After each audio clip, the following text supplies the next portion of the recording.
오늘 이제 등기 절차 총론 파트인데요. 다음 주에는 1월 1일 신정이니까 그 다음 주까지 해가지고 8일까지 해가지고 등기 절차 총론을 마무리를 할 거예요.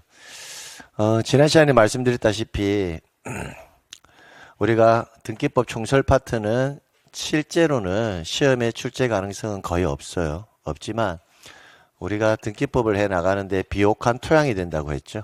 토양. 그 다음에 이제 이 나무부터 이제 시험 문제가 출제되기 시작하는 거예요. 그럼 이 나무 부분이 등기 절차 오늘 해야 될 총론이에요.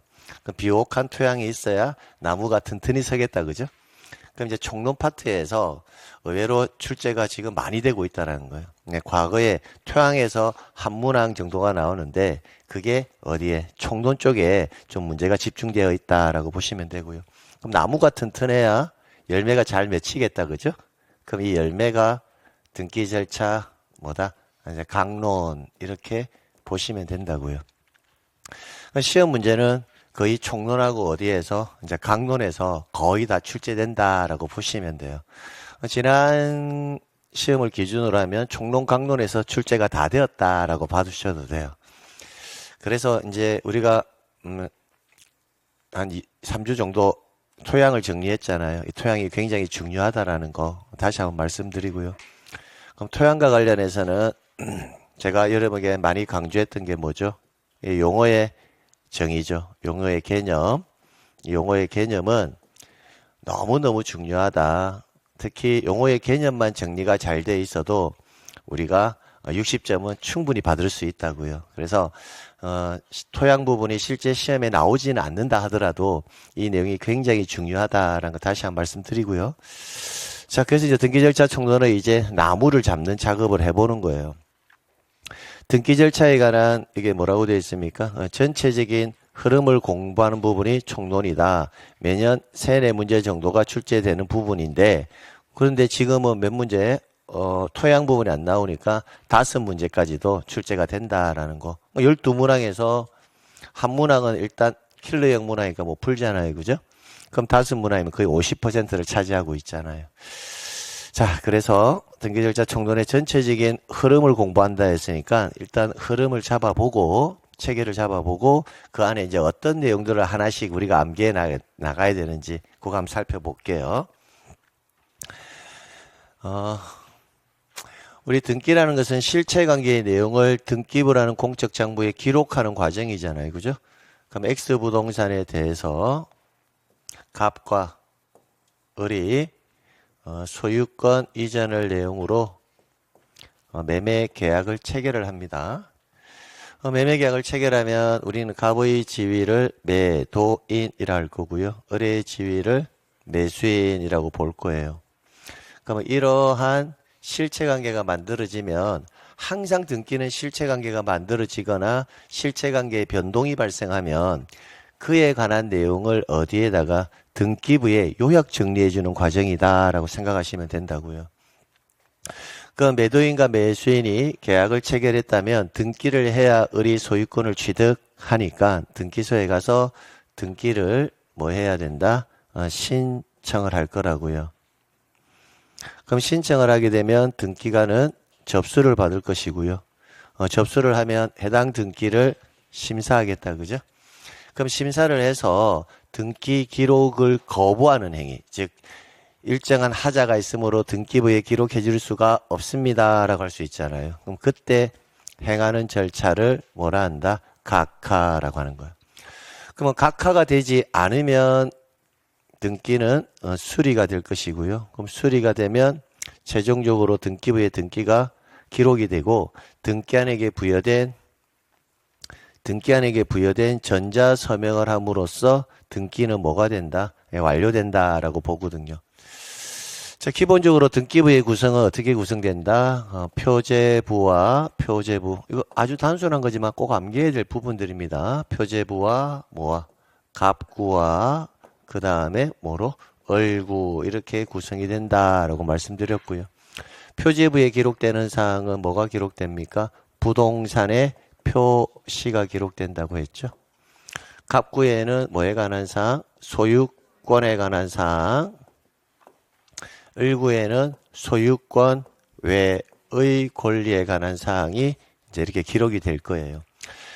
표제부에 앞에 번호를 붙여주는데 이 번호는 뭐라고 읽는다? 표시번호. 그러니까 이제 이런 것들은 이제 기억되어 있어야 된다고요. 그래서 표제부에는 부동산의 표시가 기록되고 그 번호를 뭐라고 읽자? 표시번호. 그죠? 그러면 토지라면 토지의 표시, 건물이라면 건물의 표시. 그죠? 그럼 건물의 표시에는 건물의 소재, 건물의 지번, 건물의 구조, 건물의 종류, 건물의 면적 이렇게요. 그 다음 등등이 이렇게 기록될 거고요. 그럼 갑구에는 숫자를 표시번호라고 읽지 않고 뭐라고 읽는다? 순위번호. 그죠? 그래서 최초 등기부에 기록되는 변동의 모습이 뭐다? 소유권 보존 등기. 그러면 소유자가 누구다? 갑 이렇게요. 그럼 제가 약식으로 기록한 건데 앞으로 제가 갑 이렇게 기록을 하더라도 여러분은 갑의 성명 그 아래 뭐다? 주소 그 다음 주민번호 여기까지 항상 함께 기록된다는 거 기억하셔야 됩니다. 그러면 성명, 주소, 주민번호 이것은 이 갑 소유자에 관한 기본적인 정보잖아요. 그죠? 그럼 이걸 우리는 등기명의인의 표시 이렇게 읽는다라는 거 기억하시고요. 그래서 표시라는 말이 있잖아요. 이렇게 표시. 표시라는 말은 그에 관한 정보를 뭐라 한다? 표시 이렇게 읽으면 돼요. 그러면 토지의 표시는 뭐에 관한 정보? 토지에 관한 정보. 등기 명의인의 표시는 등기 명의인에 관한 정보. 이제 이렇게 이해하시면 됩니다. 자, 그럼 이 상태에서 우리는 뭘 해야? 등기를 해야 의리 소유권을 취득하게 되잖아요. 그죠? 그러면 등기를 하려면 등기소에 와서 뭘 해야 한다? 신청이라는 행위가 있어야 되겠다. 그죠? 그래서 여기서 알 수 있는 게, 자, 우리나라는 첫 번째가 등기 절차가 뭐가 된다? 개시. 그럼 개시라는 말이 뭐예요? 시작한다라는 거죠. 그럼 등기 절차가 개시되기 위해서는 원칙은 뭐에 의한다? 신청이 있어야 되죠. 그래서 신청주의에 의한다라는 표현을 쓰는 거고요. 그러면 등기 절차가 시작이 되려면 반드시 어떤 행위가 있어야 된다는 거죠. 신청이라는 행위가 있어야 등기 절차가 개시된다, 시작된다라는 걸 알 수 있어요. 그럼 달리 말하면 어떻게 돼요? 신청이라는 행위가 없으면 등기 절차는 개시될 수가 없다라고 되죠. 그럼 신청이라는 용어 안에는 두 가지 용어가 있다고요. 행위가 있는데 신청주의니까 신청이라는 행위가 있을 거고 촉탁이라는 행위가 있다고요. 그러면 신청이라는 용어는 여러분이 익히 아실 거고 촉탁이라는 용어도 이제 조금 뭔가 익숙하죠. 촉탁했을 때 우리가 알고 있는 게 뭐 있어요? 등기 촉탁이라는 용어를 알고 있잖아요. 그럼 등기 촉탁을 한번 떠올려 보라는 거예요. 등기 촉탁이 뭐였죠? 이렇게 하면 등기 촉탁이죠. 이러면 안 된다. 그죠? 등기 촉탁은 우리 지적에서 정리를 해보면 토지 이동의 사유가 발생했을 때, 그죠? 지적소관청에서 지적 공부를 정리를 하고, 그러면 등기부와 대장사에서 토지의 표시에 뭐가 발생한다? 불일치가 발생하고, 이 불일치를 해소해주기 위한 절차를 뭐라 한다? 등기 촉탁 이렇게 배웠잖아요. 그거는 우리 촉탁의 한 유형일 뿐이라는 것이 이제 정확하게 말하면 그럼 촉탁이라는 개념은 뭐냐면 지적소관청은 시장, 군수, 구청장을 지적소관청이라고 했잖아요. 그러면 시장, 군수, 구청장, 지적소관청은 행정 업무를 담당하고 있는 관공서잖아요. 그죠? 관공서가 등기관에게 이러이러한 등기를 해주세요라고 신청을 할 때는요. 신청이라는 표현을 쓰지 않고 촉탁이라는 용어를 쓴다라고 생각하시면 돼요. 아, 그러면 선생님 이렇게 해석하시면 되나요? 어떻게 해요? 법률 행위의 주체인 여러분이 등기관에게 이런 등기를 해주세요 할 때는 뭐라고 쓰고? 신청이라고 쓰고요. 관공서가 등기관에게 이런 등기를 해주세요라고 할 때는 뭐다? 촉탁 이렇게 쓴다는 거예요. 그러니까 실제 내용은 뭐하다? 똑같은데 용어를 뭐 쓰고 있다? 구별해서 쓰고 있다라는 거예요. 그래서 우리 등기법은 당사자가 등기를 뭐 하거나 신청하거나 관공서에 촉탁이 없으면 등기 절차는 개시될 수가 없다 이렇게 돼 있어요. 그러니까 여러분이 신청하거나 관공서가 신청을 해야 등기 절차는 뭐한다? 시작한다라는 거고요. 그래놓고 이제 단서조항에 본문 단서조항에 뭐라고 돼 있냐면 다만이라고 돼 있어요. 다만 이 말 나왔다라는 것은 우리 법조문에 뭐다? 예외에 해당한다고. 다만 신청이나 촉탁이 없어도 등기 절차는 시작될 수가 있다라고 되어 있습니다. 근데 신청이나 촉탁이 없어도 등기 절차가 개시될 수 있는 경우는 극히 제한적으로 가능하다는 거예요. 그럼 그게 언제냐? 법률에 별도의 규정이 있을 때. 그럼 법률에 별도의 규정이 두 가지가 있는데요. 그게 뭐냐면 등기관이 직무상의 권한에 의해서 등기를 할 수도 있어요. 이를 뭐라 한다? 직권. 그럼 직권 등기는 신청이나 촉탁이 없어도 등기관이 직무상의 권한에 의해서 등기부에 등기를 자체적으로 기록할 수도 있다는. 등기관 스스로가 등기 절차를 바로 개시할 수도 있다라는 거예요. 그 다음에 명령이란 등기가 있습니다. 그럼 법원에서 등기관 보고요. 법원에서 등기관 보고 등기관 이거 빨리 등기해 라고 뭐한다? 명령을 내리면 등기관이 네 하고 거절할 수가 없고 그 등기를 기록해 준다라는 겁니다. 자, 그래서 항상 원칙은 뭐다? 신청과 촉탁이라는 거. 다만 법률에 별도의 규정이 있다면 제한적으로 등기관이 직권에 의해서 또는 명령에 의해서도 등기가 가능하다라는 것을 이해하시면 되고요. 그 원칙은 뭐라는 겁니까? 신청주의라는 것을 알 수가 있죠.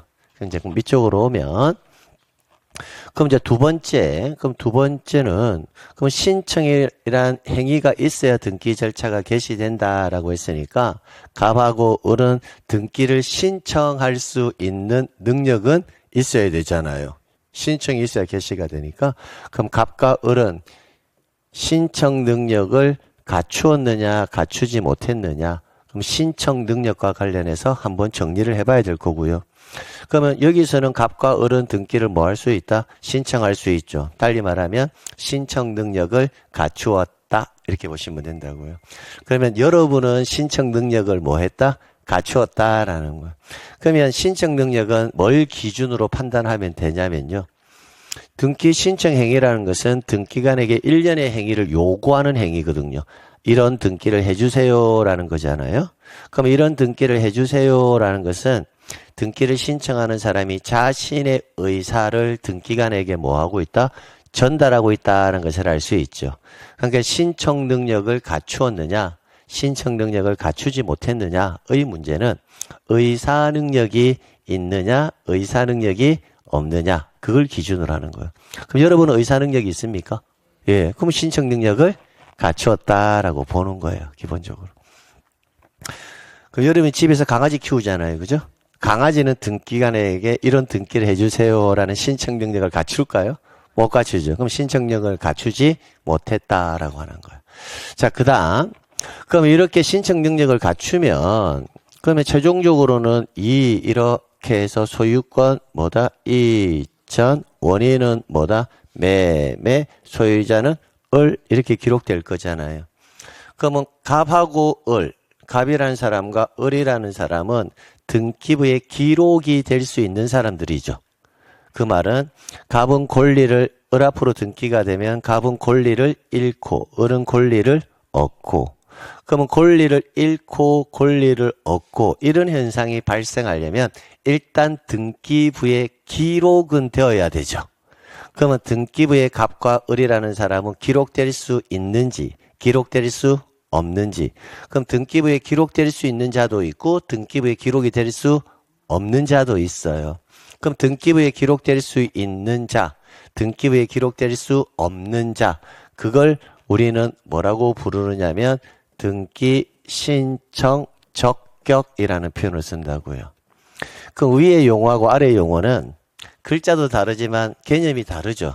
위에는 뭐다? 신청 능력, 아래는 신청 적격. 근데 이게 참 아이러니하는 게 있잖아요.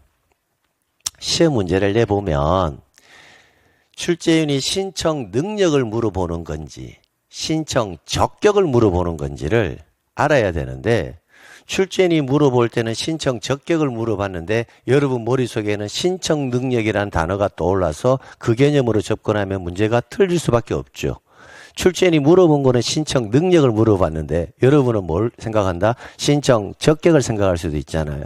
용어가 뭐하다? 비슷하잖아요. 그러니까 이 부분에 관해서 출제인이 가끔씩 문항을 물어본단 말이에요.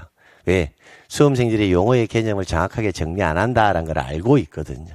그래서 실제 시험을 내어봐도요. 수험생들이 많이 틀리는 부분 중에 하나가 신청 능력과 신청 적격의 용어의 개념을 정확하게 판단하지 않는 경우가 많다. 그래서 좀 조심하자. 자, 그 다음에 네 번째. 자, 그러면 갑이라는 사람과 을이라는 사람은 신청 적격자이기 때문에 등기부에 기록된 거잖아요. 그죠? 그러면 등기부에 기록이 될 수 있느냐, 기록이 될 수 없는 자이냐, 이 기준은 뭐다? 신청 적격. 의사능력이 있느냐, 의사능력이 없느냐는 신청 능력. 이렇게 딱 구분한단 말이에요. 그러면 갑과 을은 신청 능력도 있지만 뭐도 갖추었다? 신청 적격도 갖추었다. 이렇게 본다라는 거예요. 그럼 선생님 일반적으로 신청 능력을 갖추면 신청 적격을 갖추는 거 아닌가요? 이제 이렇게 생각할 수 있잖아요. 예, 거의 맞아요. 근데 신청 적격은 갖추었지만 신청 능력을 갖추지 못하는 경우도 있습니다. 우리 금수저들 있잖아요. 태어나자마자 100억짜리 부동산 할아버지가 너 태어난 거 기념으로 100억짜리 부동산 너 명의로 해줄게. 태어나자마자. 그런 경우 있을 수 있죠. 그러면 그 태어난 아기는 등기부에 기록은 될 수가 있으니까 뭐다? 신청 적격자는 인정한다고요.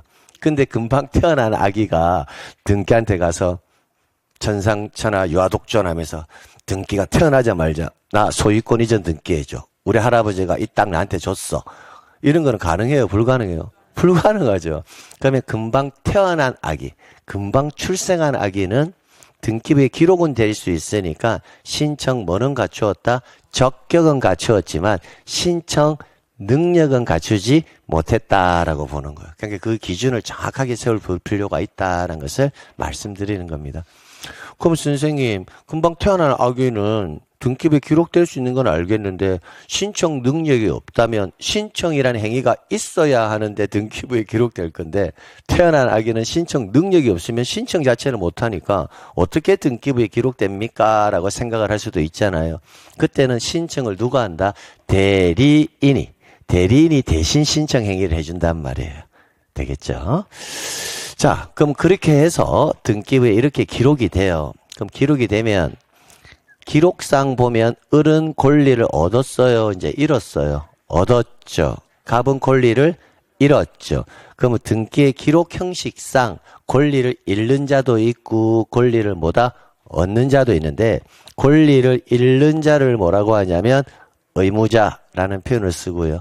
권리를 얻는 자를 뭐라고 한다? 권리자라는 표현을 쓴다고요. 그러면 갑과 을 사이에서 매매 계약에 있어서는요. 매도인이 뭐가 되겠다? 의무자가 될 것이고 매수인이 뭐가 될 거다? 권리자가 된다는 것을 알 수가 있죠. 그죠? 그럼 여기서 이제 중요한 거 하나 말씀드릴게요. 우리가 소유권 이전을 내용으로 매매 계약을 한다. 이 말이 어떤 말인지를 알고 있죠. 소유권 이전을 내용으로 매매 계약을 한다. 이 말을 듣는 순간 어떤 실체관계가 만들어졌다는 걸 알 수가 있죠. 그러면 등기 신청할 때 당연히 매도인이 권리를 잃으니까 매도인이 뭐다? 의무자. 당연히 매수인이 권리를 얻으니까 매수인이 권리자. 이렇게 판단할 수 있잖아요. 그러면 실체관계의 내용이 뭔지를 모르면 누가 의무자인지 누가 권리자인지를 판단할 수 있어요? 없어요? 없죠. 그렇잖아요? 근데 출제위원이 여러분에게 실체관계의 내용을 알려줘요. 알려준다 하더라도 그 실체관계의 내용이 내가 무슨 말인지를 모르면 결국은 의무자와 권리자를 판단할 수가 없다라는 거예요. 그러니까 우리 등기법에서는 의무자, 권리자가 굉장히 중요합니다. 그러면 의무자 권리자는 각 내용이 나올 때마다 어떤 사항에서 누가 의무자이고 누가 권리자이고를 암기해야 되는 것이 아니라 실체관계가 무슨 말인지를 내가 알아가는 것이 뭐다? 의무자와 권리자를 알아가는 거예요. 가령 이렇게 이야기를 한번 해볼게요. 갑이라는 사람과 A라는 사람이 만약 전세권 설정 계약을 체결했다라고 생각해 보는 거예요. 그럼 전세권 설정 계약을 체결하면 무슨 등기가 되어야 돼요? 전세권 설정 등기가 되어야 되죠. 여기까지 오셨죠? 그러면 전세권 설정 등기가 됨으로써 권리를 얻는 사람도 있을 거고 권리를 잃는 사람도 있을 거예요.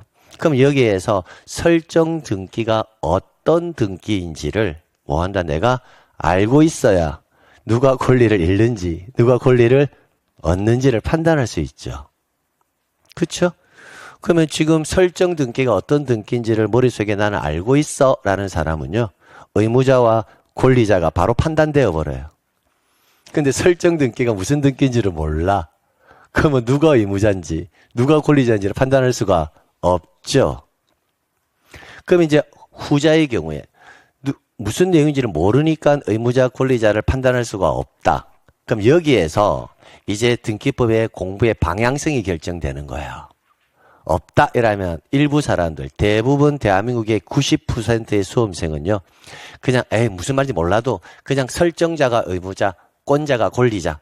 전세권 설정 등기는 전세권 설정자가 의무자, 전세권자가 권리자. 이런 식으로 그냥 암기해가는 사람이 있고 전세권 설정 등기가 어떤 등기지? 그렇지. 소유자가 사용수익 처분 권능을 가지고 있는데 일정한 전세금을 지급받고 설정 행위를 해주면 그 전세자가 권리를 취득하니까 설정해주는 사람이 뭐가 의무자가 될 수밖에 없구나. 그럼 설정해주는 사람은 일반적으로 누구일 거다? 소유자일 거다라는 까지 생각이 미쳐야 된다고요. 그럼 그렇게 논리가 용어가 되어 있는 사람은 쉽게 등기를 해결해 나가는데 대부분 수험생의 90%는 그걸 생각하기 싫은 거예요. 싫으니까 그냥 뭐다? 설정자, 의무자, 권자, 권리자 이렇게 해가지고 정리를 하다 보니까 나중에 가게 되면 의무자, 권리자만 암기하는데도 내용이 어마어마하거든요. 그 안에서 모든 지문이 다 해결이 되는데도 불구하고 거기서만 끝나는 게 아닌데도 불구하고 그냥 단순히 암기하고 지나가 버린다고요.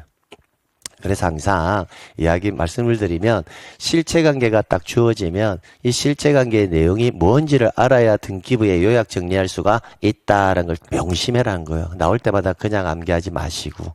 그러면 우리가 이제 의무자, 권리자의 개념이 잡혔다면 자, 우리 등기는 무슨 신청이다? 공동으로 모여서 출석을 해서 서면으로 등기를 신청할 거잖아요. 이렇게. 그러면 공동으로 출석해서 서면으로 등기를 신청한다.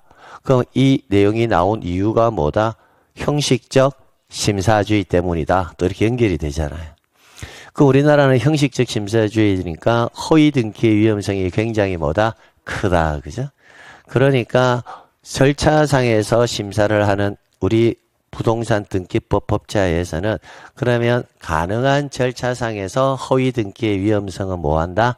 낮추어야 한다. 그래서 권리를 잃을 자와 권리를 얻을 자가 공동으로 등기소에 모여서 출석을 해서 그러면 등기관이 출석을 하면 니네들 계약했니 안 했니 이런 실체관계를 판단할 수가 없으니 그런 실체관계가 있었다는 사실의 증빙 자료를 뭐해라? 제출하라라는 거예요. 그러니까 많은 서면을 제출하라 할까요? 등기한 입장에서는 한 장, 두 장만 제출하라 할까요? 많은 서면이 들어와야 허위 등기의 위험성을 가능한 뭐한다? 낮추겠죠. 그죠? 등기하는 두 사람 사이에서 매매 계약이 있었는지 없었는지에 대해서 등기하는 판단할 수가 있다 없다? 없다. 그건 등기하는 뭘 보고 판단할까? 당신들이 매매 계약이 만약 있었다면 매매 계약서가 있었을 것이니 매매 계약서를 뭐해라? 제출해라. 그럼 등기하는 뭘 보면서? 매매 계약서를 보면서 이 사람들이 매매 계약을 아마 했겠지 이거예요. 매매 계약을 했다예요. 했겠지 생각하면서 추정하면서 등기를 해준다고요. 그래서 제가 지난 시간에 말씀드렸잖아요. 우리는 이 등기의 유효, 무효에 관해서 배웠잖아요. 그죠? 그럼 우리는 형식적 심사주의, 서민심사주의를 이미 인지하고 있고, 그러면 여러분의 입장에서는 이 등기가 유효인지, 무효인지, 실체관계의 내용에 언급이 없다면 이 등기가 유효인지, 무효인지를 여러분은 판단할 수 있다, 없다? 없다. 그죠? 왜? 등기부를 보고 실체관계가 아마 있었겠지라고 뭐다? 추정만 할 수 있지 실제 있는지 없는지는 알 수 없으니까. 등기하는 입장은 어때요? 등기를 기록해주는 등기관의 입장에서도 이 등기가 실체관계에 부합하는 등기인지 실체관계에 부합하지 않는 등기인지를 등기관이 명확하게 판단할 수 있습니까? 없죠. 왜? 등기한 또 실체관계를 판단할 수가 없으니까. 그러니까 등기부에 등기가 기록이 되면 등기를 열람하는 제3자도 이 등기가 유효인지 무효인지를 판단할 수가 없고 등기를 해주는 등기관 또 유효인지 무효인지를 판단할 수가 없고 그러니까 우리나라 등기는 뭐다? 추정력만 있을 뿐이라는 거예요. 아마 유효일 거야 라는 정도의 뭐만 있다? 추정력만 있다고요.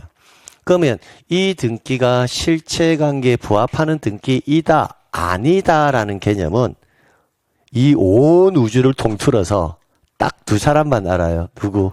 갑하고 을만 안단 말이에요. 유효, 무효에 관한 내용은. 그 다음에는 아무도 알 수가 없어요. 그래서 등기에 지난 시간에 했던 이 등기가 유효하다, 이 등기가 무효이다라고 판단할 때는 기본적으로 우리는 항상 단서를 붙이면서 유효, 무효를 판단한다고요. 뭐라고? 실체관계에 뭐 하는 한, 부합하는 한 등기는 뭐다? 유효다 이렇게 판단을 하잖아요. 그래서 등기가 유효, 무효를 판단할 때는 실체관계와 등기가 주체, 객체, 종류까지만 뭐하면 부합하면 그 등기는 뭐로 본다? 유효. 절차상의 하자와 흠결이 있다 하더라도 그 하자와 흠결은 절차상의 치유가 가능하니까 후발적으로. 그러니까 절차상의 하자와 흠결이 있어도 실체관계와 등기만 부합하면 뭐하다? 유효하다. 그러니까 등기는 이렇게 전부 다 거미줄처럼 그 논리가 연결되어 있다고요. 그래서 어떤 특정한 부분을 내가 암기해서 문제를 푸는 게 아니라 그 하나가 연결이 되면서 지문이 만들어진다라고 보시면 돼요. 자, 그래서 이제 많은 서면이 들어오겠죠. 그럼 그 많은 서면 중에서 이제 크게 등기를 신청하려면 등기 뭐가 있어야 한다? 신청서가 들어와야 될 거고요. 이런 등기를 해주세요라고 등기관에게 신청서를 제출해야 될 거고, 그럼 등기관이 신청서 내용을 보니까 갑과 을이라는 사람이 뭐년 몇 며칠 날 소유권 이전을 목적으로 매매 계약이란 걸 했구나. 그럼 신청서에 보니까 신청일에 보니까 의무자는 누구다? 갑이라는 사람이고 권리자는 누구다? 을이라는 사람이 갑에서 을 명의로 등기를 해달라고 신청했구나라는 것이 신청서에 적혀져 있겠죠. 그럼 이제 그걸 보면서 그 등기하는 등기를 해주려고 할 건데, 그러면 이런 신청서가 들어오게 되면 그럼 매매 계약으로 신청을 했으니까 아마 매매 계약이 있었겠지라고 등기한 또 추정할 수 있겠죠. 그러면 뒤에 추가로 제출된 서면 안에 매매 계약서가 들어왔는지 안 들어왔는지를 또 살펴본단 말이에요. 그러면 그 매매 계약서의 내용이 등기 신청서의 내용하고 일치하는지 불일치하는지도 살펴볼 것이고, 그죠? 그럼 그렇게 해서 서면으로 심사를 한다는 겁니다. 그러면 신청서가 들어오면 이 신청서 내용을 뭐 할 수 있는, 뒷받침할 수 있는 첨부 서면이 또 들어온다고요. 이렇게. 그래서 우리 신청서 내용 안에 기록된 사항들을 신청정보라고 불러요. 그러면 신청서와 신청정보는 똑같은 말이냐? 거의 99% 흡사하다라고 보면 돼요. 신청서에 기록된 내용을 뭐다? 신청정보. 첨부서면에 기록된 내용을 첨부정보. 이렇게 보시면 되거든요. 자, 그러면 이런 게 들어오면 뭘 받을 거다? 접수를 받을 거고요. 그럼 접수를 받으면 뭐 한다? 심사를 할 거예요. 그럼 심사를 해서 각하할지 수리할지를 판단할 거고, 그러면 각하를 한다라는 말은 기록해주지 아니하겠다라는 거죠. 그럼 우리 부동산 등기법 29조에 부동산 등기법 29조에 이러한 사유에 해당한다면 등기를 각하하라라고 되어 있습니다. 총 11가지의 사유가 있는데 그 11가지 사유에 해당하면 등기를 뭐 하는 거고 각하하는 거고 11가지 사유에 해당하지 않으면 등기를 뭐 한다? 수리한다라는 거예요. 그러면 11가지 사유에 해당하지 않으면 수리하겠다. 그죠? 그럼 수리하면 이렇게 등기부에 기록되겠죠? 기록되고 나면 등기관에게 부여된 등기 전자 서명을 함으로써 이 등기는 제가 한 겁니다. 라는 등기 전자 서명을 함으로써 등기는 뭐가 된다? 완료가 된다. 라고 보는 거예요. 그러면 전자 서명을 함으로써 등기가 뭐가 될 거다? 완료가 되겠죠. 그죠? 그럼 이제 완료 후 절차가 있는데 그 완료 후 절차가 또 3가지로 구성이 된다고요. 그럼 3가지가 첫 번째가 뭐냐면 이제 등기가 끝났으니까 을이라는 사람에게 자, 당신 앞으로 등기가 끝났습니다라는 사실을 알려줘야 되거든요. 그 알려줌과 동시에 이제 당신이 저 건물의 소유자입니다라는 자료를 줘야 될 거잖아요. 그걸 뭐라고 하냐면 옛날 과거 등기로 따진다면 이제 과거라는 말도 못하죠. 이 제도가 나온 지가 지금 10년이 넘어가는 상황이니까. 2008년 6월 이후부터는 등기필 정보라는 제도가 안착되어 있거든요. 근데 아직까지 우리 실생활에서는 등기필 정보라는 표현보다는 여러분이 잘 알고 있는 등기 권리증 있잖아요. 등기 권리증. 그럼 등기 권리증 이후에 나왔던 용어가 등기 필증이에요. 그럼 등기 권리증이라는 용어도 25년, 30년이 다 돼 가거든요. 근데 실질적으로 등기 필증, 등기 권리증, 그럼 지금은 조금 이해하기 편하게 집문서라고 할게요.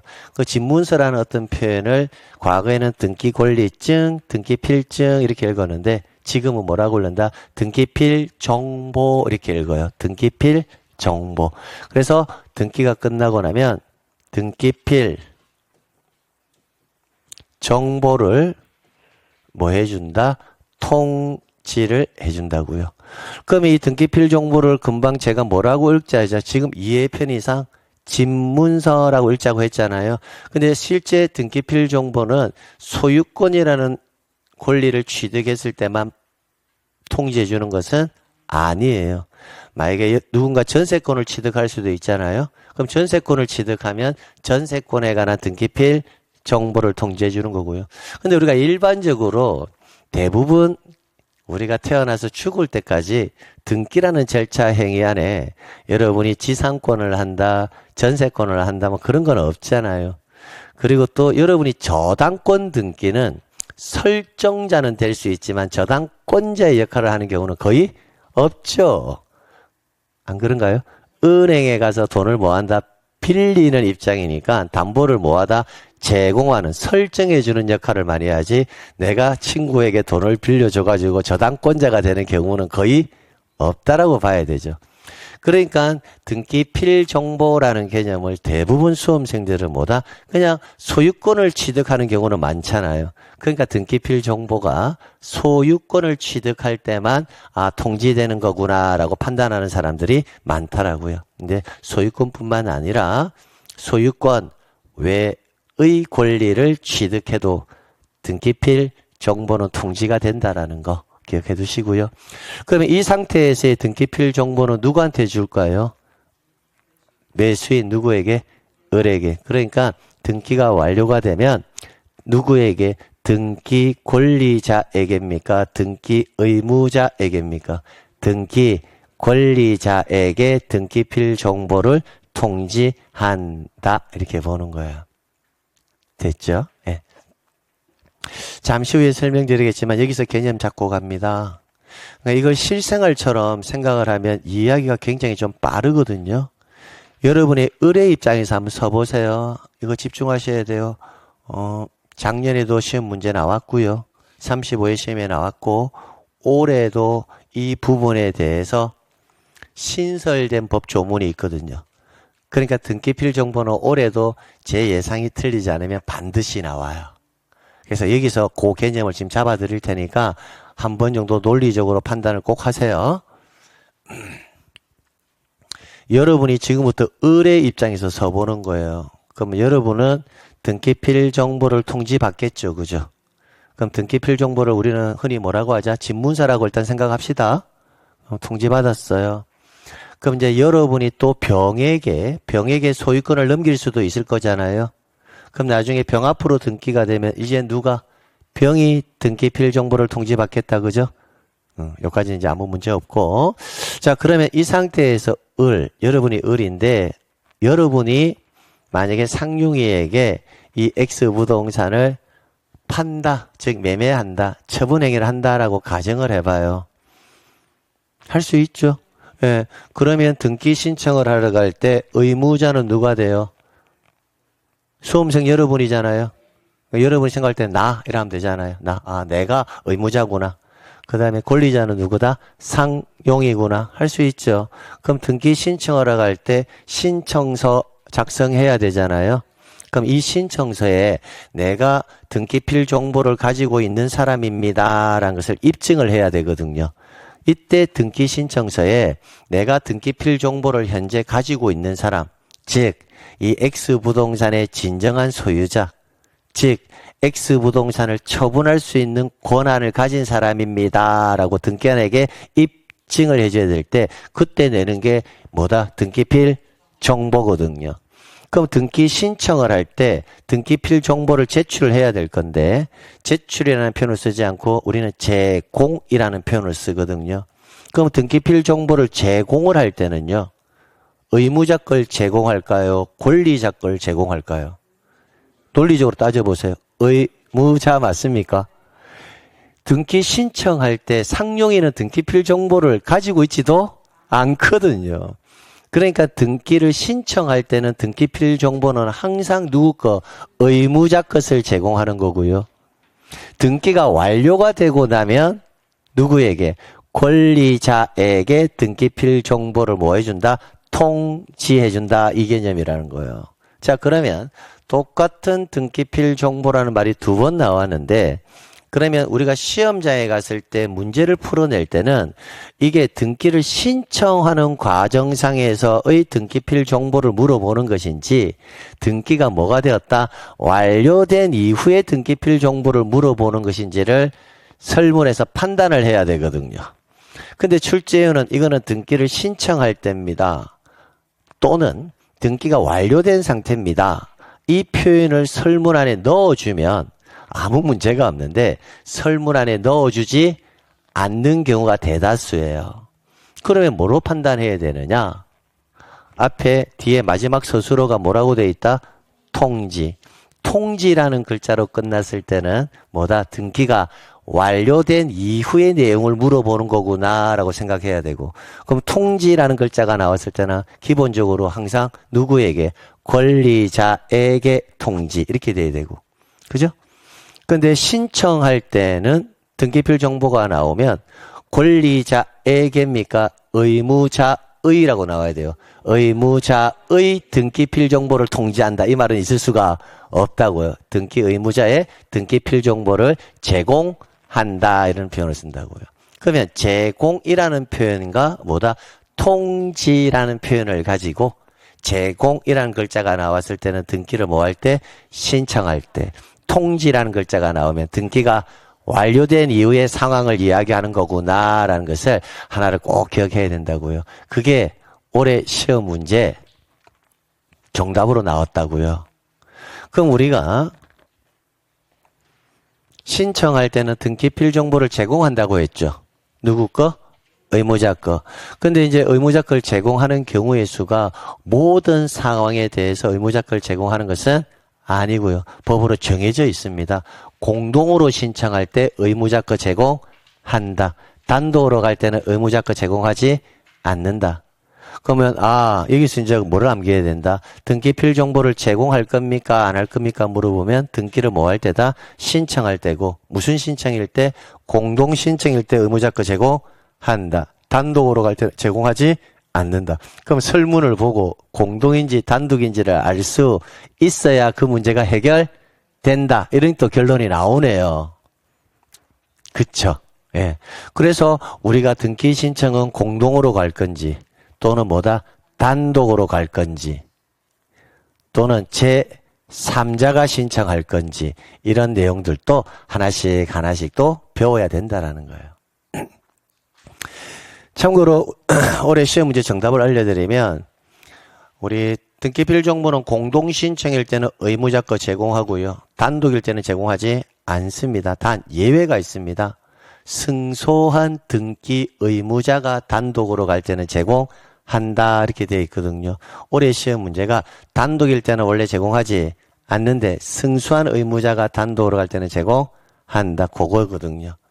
그래서 제가 작년에 강의할 때 등기필 정보가 틀림없이 나올 겁니다. 한 문제로 나오든 한 지문으로 나오든 반드시 나올 거니까 지문을 읽어보고 제공이냐 통지냐부터 확인을 하고 제공이 나오면 공동이냐 단독이냐를 물어보는 문제니까 그렇게 푸시면 되고 다만 판결에서 승소한 의무자가 갈 때는 단독이라도 제공합니다. 그것만 딱 가지고 문제 푸세요라고 정리했는데 올해 이제 합격하신 분들도 있고 안타깝게 떨어지신 분들도 좀 있을 거잖아요. 그 이야기를 좀 해보니까 시험장에서는 막 지문을 읽어 나가는데 등기필 정보가 딱 나오면 제가 하라는 대로 습관적으로 딱 어떻게 풀어야 된다는 게 기계적으로 방식이 있거든요. 등기법도 이렇게 나왔을 때 이렇게 풀어라. 그 기계적 방식이 있는데 그냥 등기필 정보를 딱 보자마자 생각이 들어가지고 제공이냐 통지이냐 본 사람 그렇게 항상 문제를 볼 때 이렇게 봐라. 본 사람은 그 문제를 맞췄고 그냥 제공이나 통지다 보지 않고 그냥 지문만 읽어가지고 들어간 사람은 이건 뭘 물어보는 건지를 몰라갖고 틀린 분들도 많다라는 거예요. 그래서 실제 35회 등기법을 평가하면요. 일부 외부에서는 등기법이 굉장히 어려웠다라고 대부분 총평을 하거든요. 근데 그거는 저는 개인적으로 수험생들에게 위안을 주기 위해서 그런 거 아닐까. 그런 느낌이 들어요. 실제 35회 등기법은 한 문항, 뭐 크게 본다면 두 문항, 빼고 9문항은요, 10문항은요, 충분히 다 풀 수 있는 문제였어요. 작년에 제가 또 주등기, 부기등기는 반드시 나온다 했거든요. 한 문항으로 안 나오면 한 지문으로 나온다 했는데, 5번 지문에 권리의 변경 등기라는 게 나왔어요. 주등기로 가느냐, 부기등기로 가느냐. 그럼 그것도 제가 항상 메모해놓고 풀으라 했거든요. 그 지문 딱 보면서 메모해놓고 푼 사람은 맞추고 메모 안 해놓고 푼 사람은요 우왕좌왕하다가 틀렸다 이렇게 되는 거예요. 그러니까 일단 제가 말씀드리고 싶은 게 뭐냐면 이제 앞으로 등기법을 계속 해나가는데 등기법이 어려워 선입견 가진 분들이 많거든요.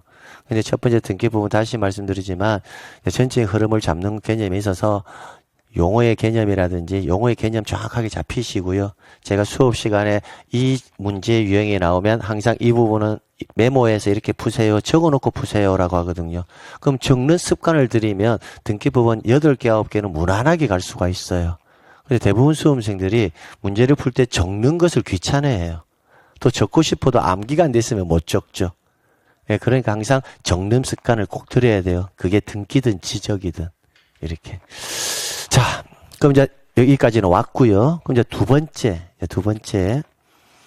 그러면 권리관계가 갑에서 을 명의로 소유권 이전 등기가 완료되었잖아요. 그죠? 그 완료가 되면 권리관계는 등기부부터 정리가 돼요. 대장부터 정리가 돼요. 권리관계는 등기부부터. 그러니까 갑에서 을 명의로 소유자의 변동이 발생하는 것은 등기부부터 정리하잖아요. 그러면 대장에는 여전히 누구 명의로 되어 있을 거다? 갑 명의로 되어 있을 거거든요. 그러니까 이제 끝나고 나면 등기관은 대장을 담당하는 소관청에게 갑에서 을로 소유자가 달라졌으니까 대장도 뭐해서 갑에서 을로 소유자를 정리하세요라고 뭐 해줘야 한다? 알려줘야 되겠죠.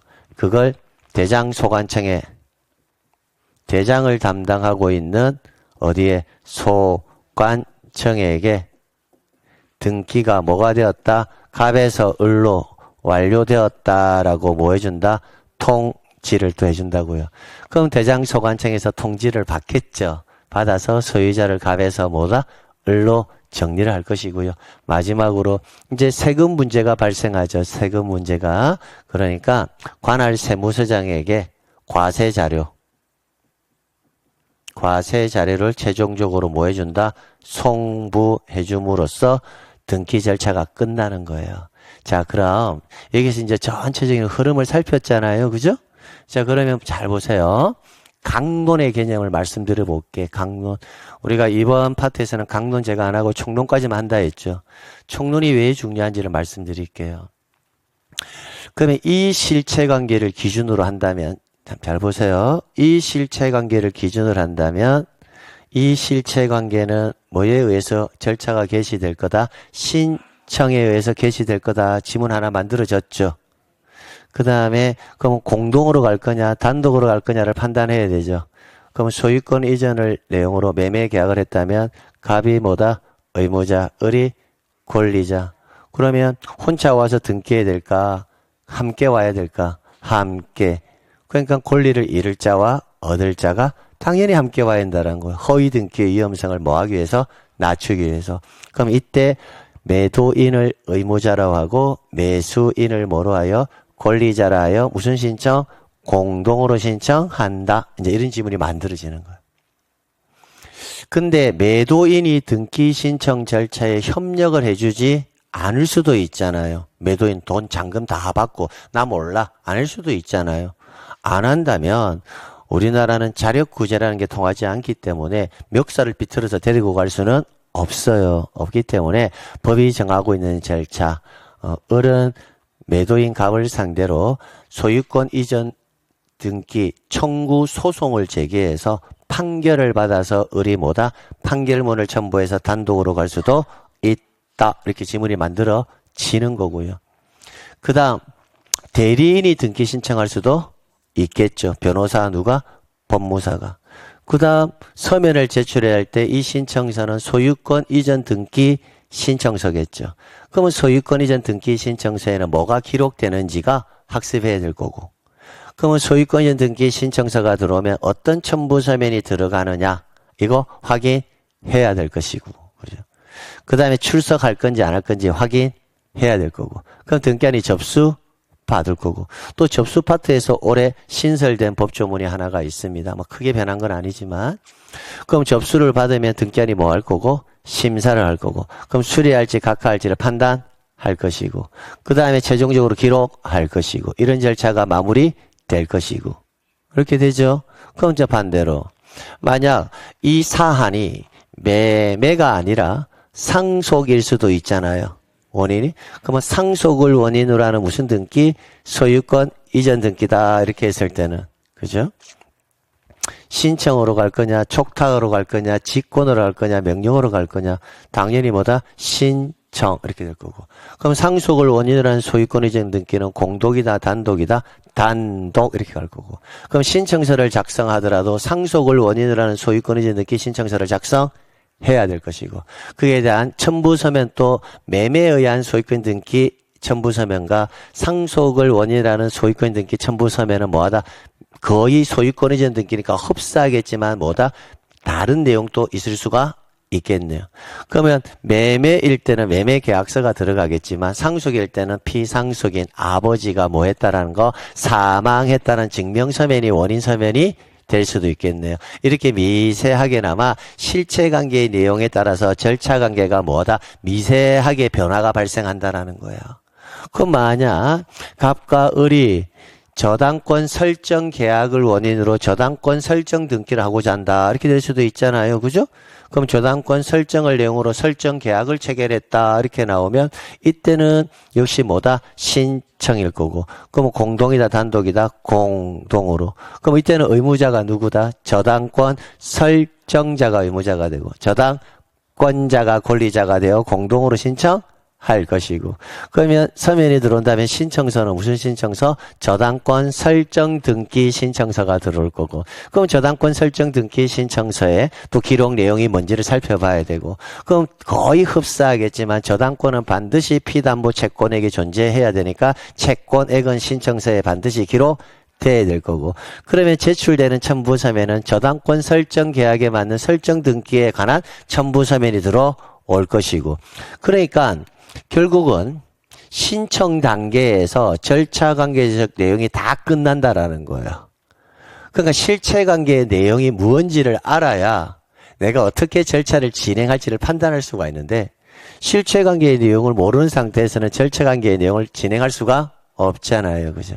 그럼 강론은 여기에 어떤 재료가 들어오느냐 따라서 뭐다? 이 내용의 흐름이 조금씩은 뭐한다? 미세하게 차이가 발생하는데 이 근본적인 흐름은 변하지 않는다고요, 실제. 그래서 총론이냐 강론이냐의 문제는 실제로는 저는 이렇게 생각을 해요. 믹서기하고 과일을 이야기한다면 여러분이 사과 주스를 먹고 싶어요.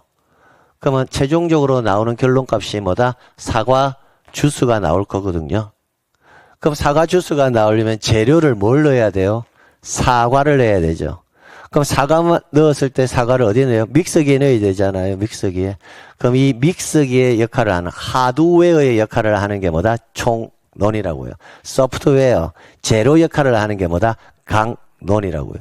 그러면 믹서기가 잘 작동을 해야 사과를 넣었을 때 사과 주스가 나오고 포도 넣으면 뭐가 나오고 포도 주스가 나오겠죠. 믹서기가 구동을 안 하면 사과를 아무리 넣어도 사과 주스는 나올 수가 없어요. 이런 느낌이라고요. 그러니까 총론은 결국은 뭐다? 믹서기의 역할을 하는 거예요. 그 믹서기가 아무리 좋아도 막 갈고 싶어도 포도 주스를 먹으려면 포도를 내야 되는데 지상에 많은 과일의 종류가 있을 건데 포도 주스를 내가 결론을 내고 싶다면 믹서기가 아무리 튼튼하고 잘 만들어져 있어도 그 많은 수천 가지의 뭐다? 과일 중에서 포도를 집어서 넣어야지만 포도 주스가 나올 건데 내가 포도 주스를 먹고 싶은데 이 많은 과일 중에서 포도가 어떤 것인지를 뭐하면 모르면 결국 포도 주스를 만들 수가 없다라는 거야. 그 많은 과일 중에서 포도는 거둔져낼 수가 있는데 믹서기가 고장 나가 있으면 결국 또 포도 주스 만들 수가 없다라는 거예요. 결국은 뭐다? 하드웨어와 소프트웨어가 적절하게 조화를 이루어야 되는데 일단 우리는 뭐 한다? 믹서기부터 만드는 거예요. 믹서기부터 만들어 놓고 그 다음에 들어가는 재료가 뭐가 있는지는 여러분이 제이대 교수를 통해 가지고 지금 요즘 민법 듣고 있잖아요. 그 민법에서 배우는 내용들이 다 뭐다? 재료라고요. 재료. 그러니까 민법과 등기법은 뗄래야 뗄 수가 없다라는 결론이 나온다고요. 근데 이제 제 개인적으로 봤을 때는 이 하드웨어가 잘 돼 있으면요. 소프트웨어를 집어넣었을 때, 재료를 집어넣었을 때 여기서 잘 버무리면 결과가 나오잖아요. 그죠? 그렇잖아요. 그러니까 총론만 정리 잘 돼 있으면 등기법은 거의 90%는 저는 개인적으로 끝났다라고 생각하는 사람이에요. 왜냐하면 재료는 언제든지 우리가 선별만 하면 되거든요. 근데 하드웨어가 고장나면 이거는 수리하기가 어려워요. 그래서 두 가지가 적절하게 조화는 이루어야 되는데 하드웨어적인 등기 절차 총론이 정확하게 잘 돼 있어야 된다. 자, 그러면 전체적인 흐름이 어떻게 흘러가는지는 이제 정리가 되었잖아요. 그럼 정리가 되었으니까 요 내용을 하나씩 안에서 이제 들여다 보잔 말이에요. 저랑. 그러니까 이 흐름을 꼭 좀 잡아 두세요. 그럼 잡아 둘 때는 이 매매 계약을 원인으로 한 소유권 이전 이걸 기준으로 잡아 두시면 돼요. 왜냐? 여러분이 지금 현 단계에서 가장 익숙한 뭐다? 실체 관계니까 일상생활에서. 그죠? 그럼 요 내용을 기준으로 요 절차적 흐름을 꼭 좀 정리해 두시라고요. 좀 쉬었다 갈게요.